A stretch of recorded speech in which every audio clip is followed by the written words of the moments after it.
15 hobbies that replace scrolling and actually improve your life. First, reading. Scrolling fills your mind with noise, but reading builds depth. Just 10 minutes a day can improve focus, reduce stress, and expand your thinking. Start small, one page, one idea. This habit alone can change your mindset.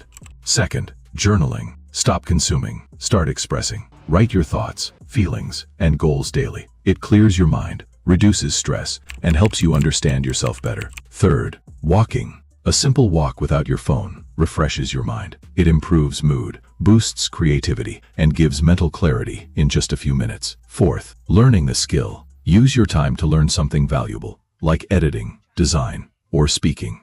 Small daily effort can turn into a powerful life skill. Fifth, exercise. Move your body daily. Even 15 to 20 minutes can boost energy, confidence, and mental strength. Sixth, meditation. Sit quietly and focus on your breath. Just a few minutes daily can calm your mind and improve focus. Seventh, podcasts. Replace scrolling with learning. Listen to podcasts while walking or relaxing and gain useful knowledge. Eighth, cooking. Try making simple meals. It's creative, relaxing, and builds independence. Ninth, creativity. Draw, doodle, or create anything. It helps you relax and express yourself without pressure. 10th, socializing. Spend time with real people. Conversations and connections bring more happiness than screens. 11th, language learning. Learn a new language daily. Even 10 minutes can improve memory and communication skills. 12th, gardening. Grow plants and enjoy the process. It teaches patience and brings peace. 13th, volunteering. Help others and find purpose. It builds empathy and real satisfaction. 14th, biographies. Read real success stories. Learn from others' journeys and get inspired. 15th, digital detox. Take a break from your phone daily. Use that time to think, relax, and reset your mind.